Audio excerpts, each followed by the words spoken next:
aí, pessoal, voltamos às nossas aulas. Tudo bom? Então, vamos dar sequência. Na primeira aula, nós falamos sobre a estrutura da Terra, né? As camadas. Lembram lá da crosta, manto, núcleo? A seguir, nós vimos outras camadas, né, que são definidas para facilitar o nosso conhecimento, o nosso estudo, embora elas estejam todas juntas, mas foram nomeadas, né, de 4 maneiras diferentes, que podem ser chamadas também de domínios, que é a hidrosfera, litosfera, que mais? Biosfera e atmosfera. Agora nós vamos falar sobre as rochas, né? Nós já vimos que são 3 tipos de rochas: magmáticas, metamórficas e sedimentares. Vamos conhecer cada um desses tipos de rochas, como elas são formadas, né? Onde elas são utilizadas, né? De que maneira o homem utiliza. Vamos lá, vamos seguir? Então, abra o livro de vocês aí e vamos lá. Da página 18 à página 24, certo? Nosso tema, as rochas. Começaremos pelas rochas magmáticas. Vamos pensar só nesse nome, magmáticas. Magmática vem de magma. Lembram lá do magma da Terra, que sai do manto da Terra? Você sabia que a Terra nem sempre foi como conhecemos hoje? Na época da formação do nosso planeta, há bilhões de anos, muitos vulcões derramavam lava e soltavam vapor de água e gases. Veja a erupção de um vulcão e a lava expelida na figura.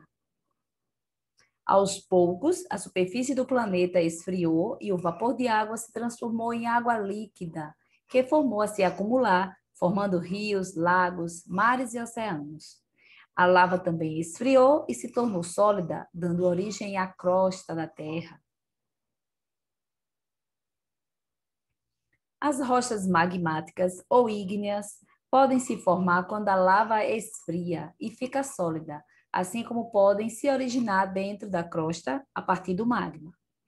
O material escuro que você vê no detalhe, né, do 1.2, nessa parte abaixo, 1.12, é um fragmento de rocha conhecido como basalto.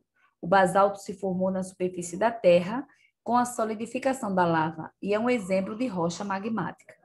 O basalto pode ser usado em calçadas e em construções. Observe a imagem que vocês percebem de onde ele foi retirado, né? E o exemplo aí da utilização do basalto. Outra rocha de origem magmática é o granito. Diferentemente do que ocorre com o basalto, no granito é possível ver a olho nu os minerais que o compõem.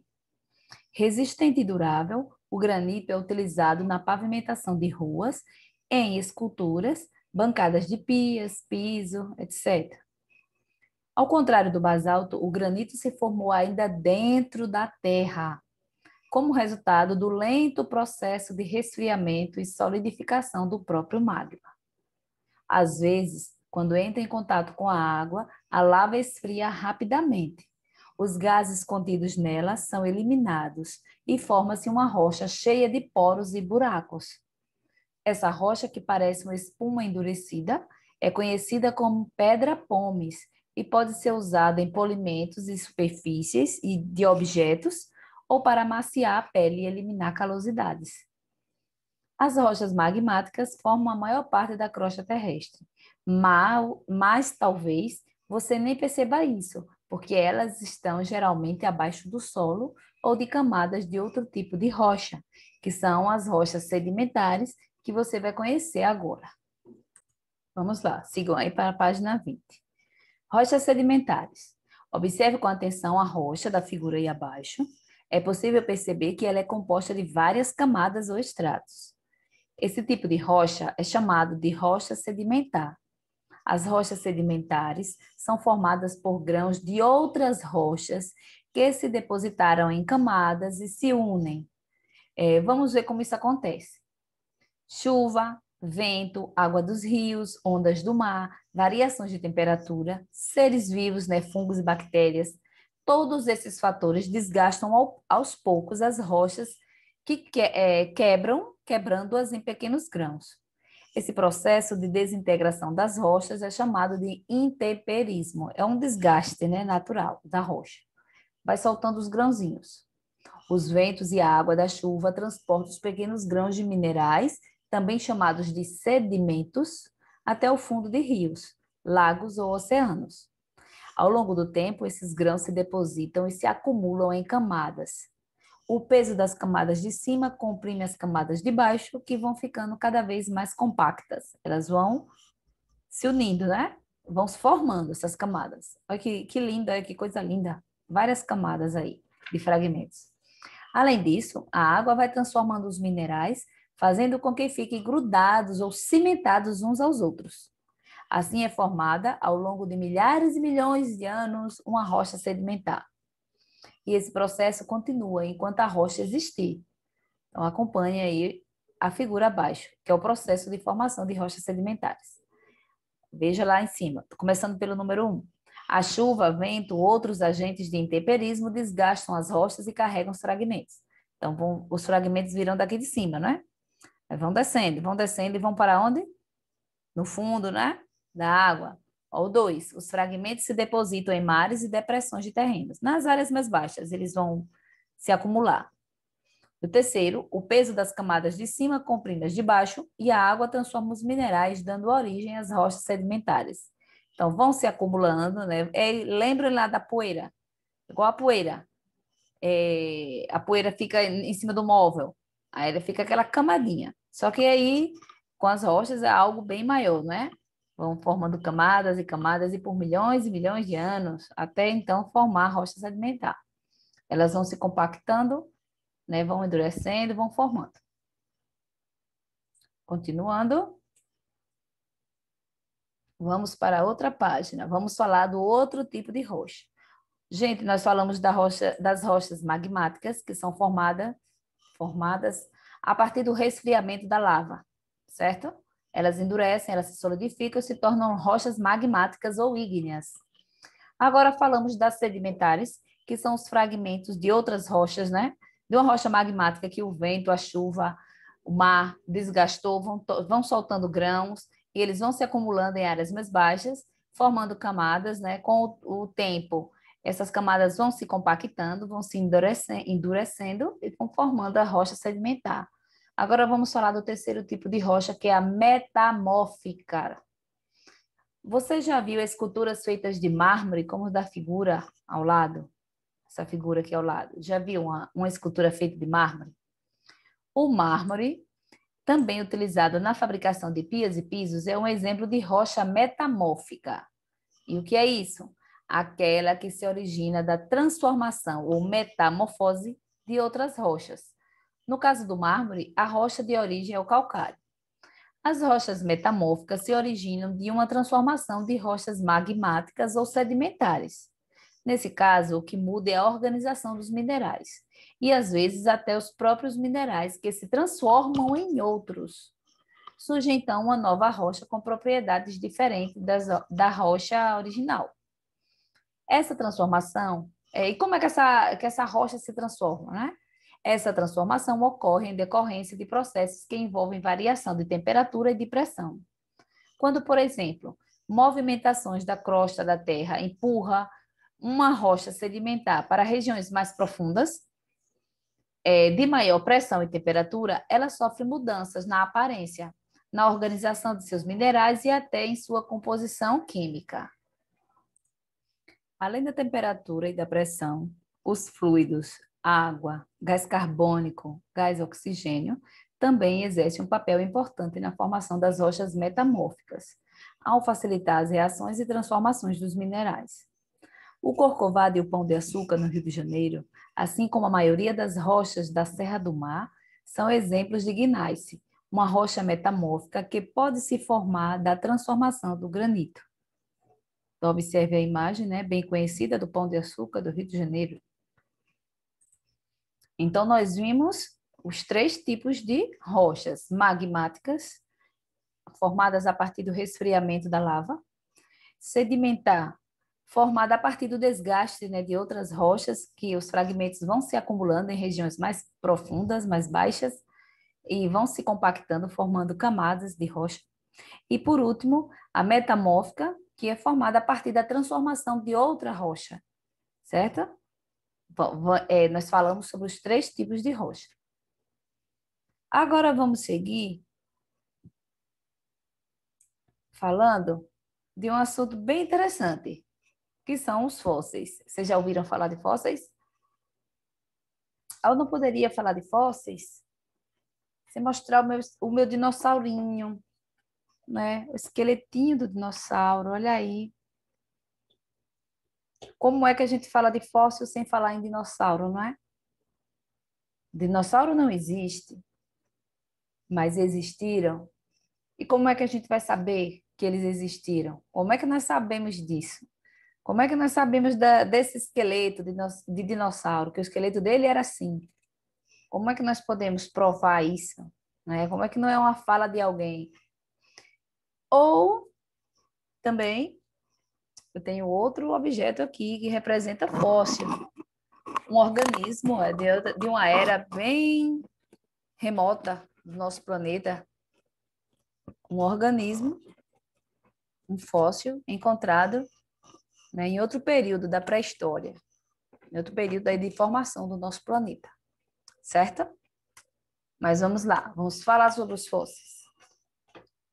Você já deve ter visto em filmes e livros o animal representado nessa figura aí abaixo, né? O tiranossauro. Eu gosto muito de filme de dinossauro. Não sei se vocês gostam, mas eu gosto muito. Eu já assisti várias vezes. São repetidos, mas eu acho bem interessante. Eu gosto demais.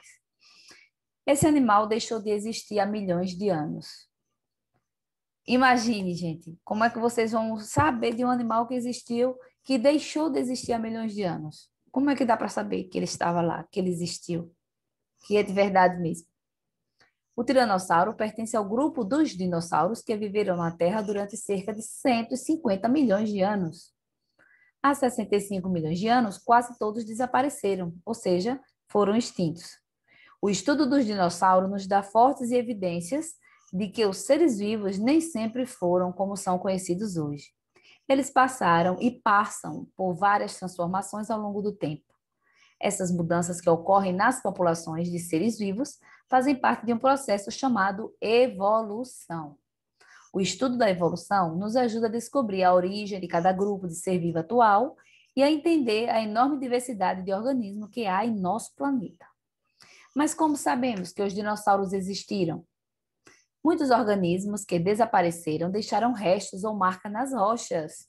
Os fósseis, eles são estudados pela paleontologia, que é a ciência que estuda os seres vivos do passado. Mas o que são fósseis, né?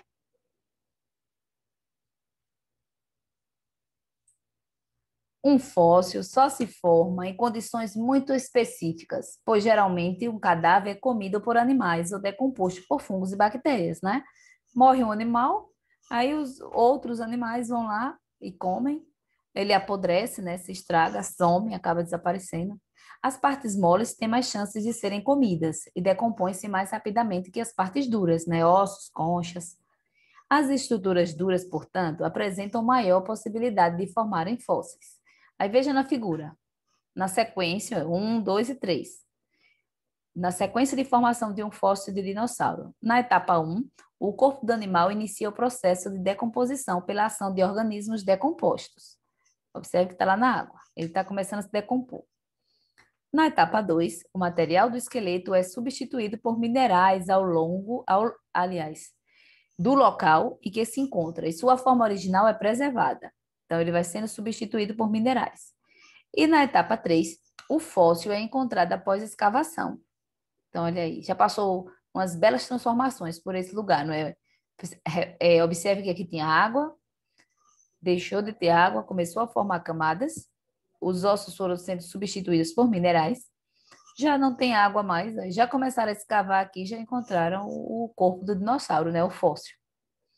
Um fóssil pode se formar com mais facilidade quando o organismo morre e, antes de se decompor, é soterrado por sedimentos, que é argila ou areia, no fundo de lagos e mares ou no leito dos rios.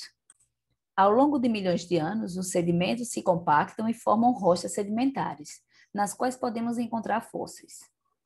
Estudando ossos fossilizados de dinossauro, por exemplo, podemos ter uma ideia de sua altura, massa e até da forma de locomoção.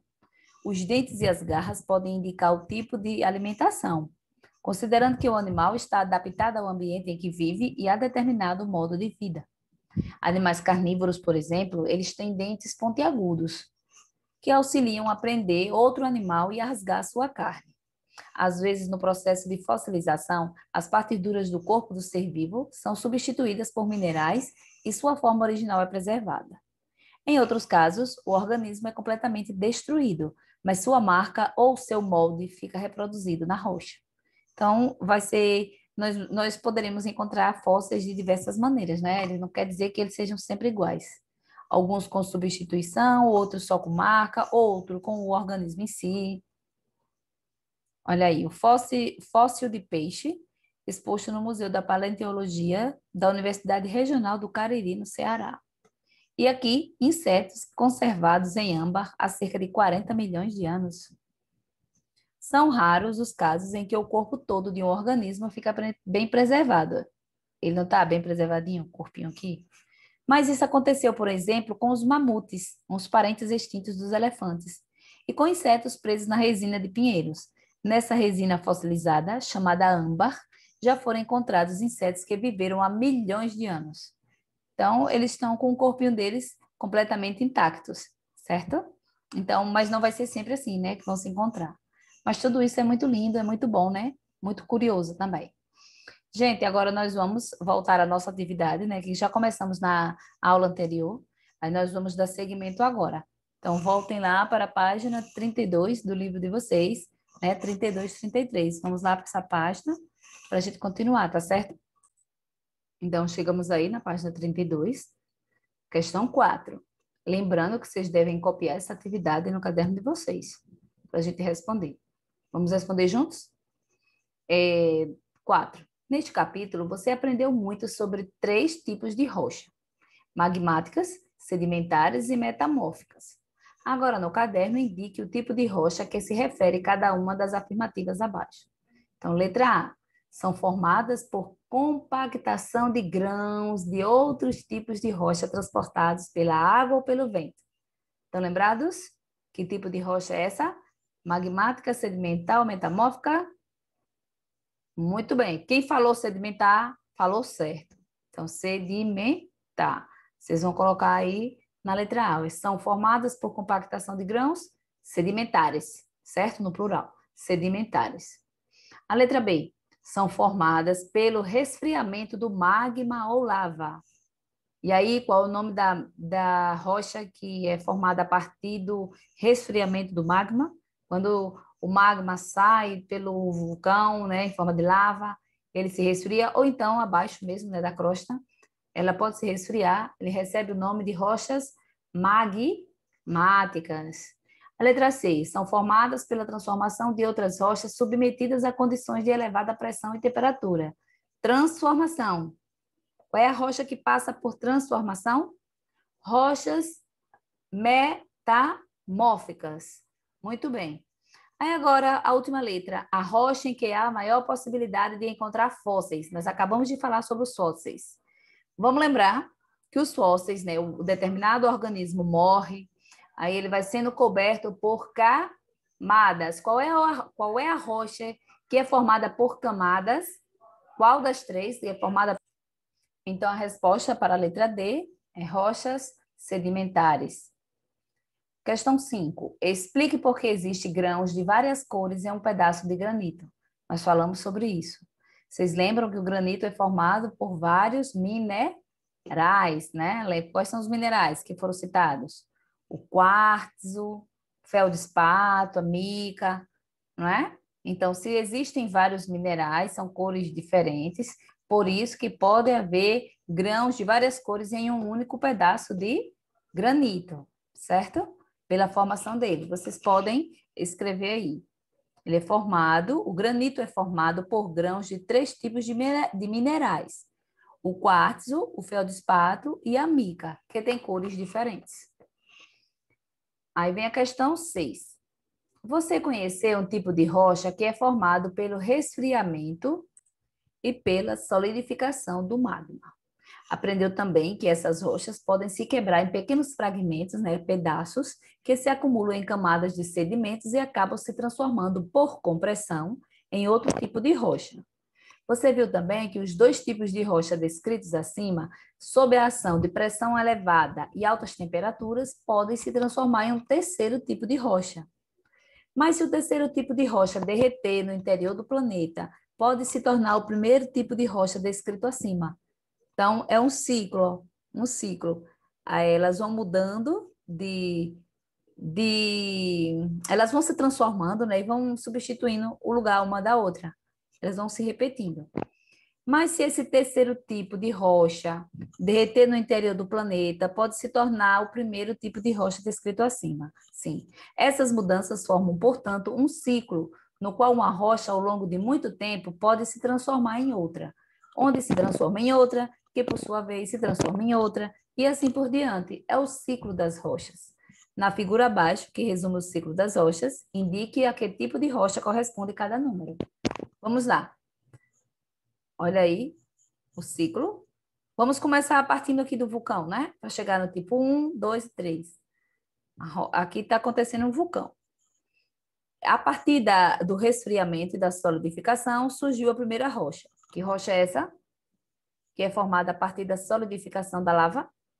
Magmática. Muito bem, ou ígneas. Rocha magmática ou ígnea. Número 1 vai ser magmática, certo? Ou magmática ou ígnea. Você pode colocar os dois nomes. É a mesma coisa. Mas aí, com o intemperismo, né, que é a ação do tempo, da chuva, do vento, da temperatura, intemperismo e compressão, qual foi o tipo de rocha que apareceu? Lembra lá, que é que solta, que desgasta, desgasta os grãos, né, que solta os grãos, e aí forma-se outro tipo de rocha formada em camadas, né, em compressão, uma comprimindo a outra. Vem a rocha sedimentar. Muito bem, a número 2, rocha sedimentar. E a terceira, ó, a partir de alta temperatura e pressão, tanto na rocha 1 quanto na rocha 2, pode surgir então a rocha 3, que é formada a partir das transformações. Isso, essa primeira magmática pode se transformar numa rocha metamórfica. Tanto também a segunda, que é sedimentar, pode também se transformar numa rocha metamórfica. E depois que ela se transforma em metamórfica, ela pode muito bem derreter, ela pode novamente derreter e se transformar em magma de novo, e passar de novo por esse processo, se repetindo, é o ciclo. Então, 1, magmática, 2, sedimentar e 3, metamórfica. É o que vocês vão responder aí no caderno de vocês, certo? Entenderam, gente? Conseguiram compreender? Então, nós vamos encerrar nossa aula por aqui sobre esse assunto e até a próxima, né? Vamos ver o que é que nós vamos fazer, tá certo? Fiquem com Deus.